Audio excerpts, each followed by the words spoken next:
So my name is Adrien. My wife Cynthia and I have become foster adoptive parents.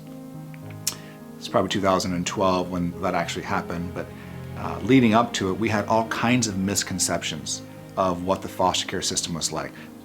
We really didn't know a ton when we first got going, but after we stepped into it, we were thinking, man, how hard would it be to love a child and then, send them somewhere else or have them go back to their family, or is our house going to be invaded, or like are we going to be in relationships that we're fearful of? I mean, there's all kinds of crazy ideas and misconceptions out there about foster care.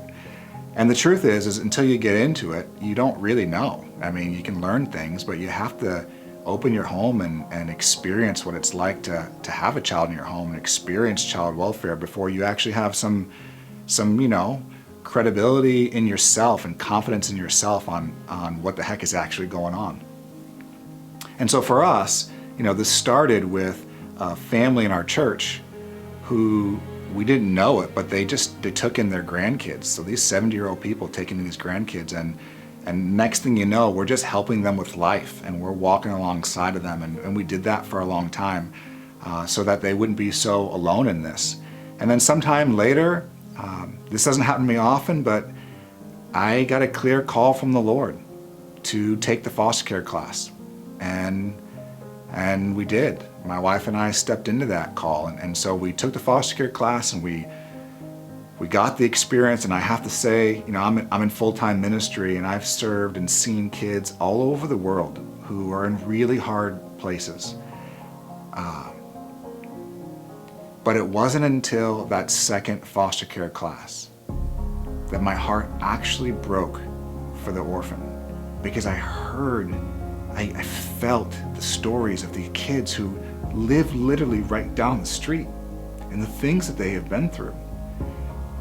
And it broke my heart. And so as we entered into this and we took the first kids into our home, my wife and I felt confident that we were supposed to be available to adopt through foster care. And the first kids who came to our house, Benjamin and Curtis, day one, the expectation was that we were going to adopt them. Parental rights had been terminated, and the relatives in the picture just weren't an option for various reasons. And so we set out like, these are our boys. We loved them. It was amazing and difficult and all the things that you can imagine. And 7 months into it, they went to another relative, which was a surprise to us. And it was heartbreaking. It was heart-wrenching. It was actually the kind of thing that people are fearful of as to why they don't go into foster care in the first place. But I will tell you that what God did in us as we went through that loss is more than worth the pain that we went through. And how we were able to help that grandma get herself established is more than worth it. And so for anybody who says, I can't imagine loving a child and letting them go, no, that isn't the kind of God that we serve. He uses the hardness to make us soft and to make us more like Him and to do beautiful things. And so we got to experience that. And along the way, after several sets of siblings, 3 boys became an option for us. We got a phone call. They needed to be together. They needed to be adopted. And we went for it again, and God expanded our family. And so now we have 6 kids, three boys that had been through the foster care system, and now are my sons. Their last name is Lewis. And it's an absolutely amazing thing. And I got to tell you, the thing that most sticks out to me about being a foster parent is not how I love and care for the kids, but it's actually God revealing my lack of capacity to love, my need to expand that. I for sure thought, we got this, we have enough love, but we don't. We need Him, and He expands our capacity, and that's a beautiful thing that happens. And these kids who've come to my family, Jacob, Jalen, and Isaac, they're the ones blessing me and my wife and our other kids. That's how this actually works.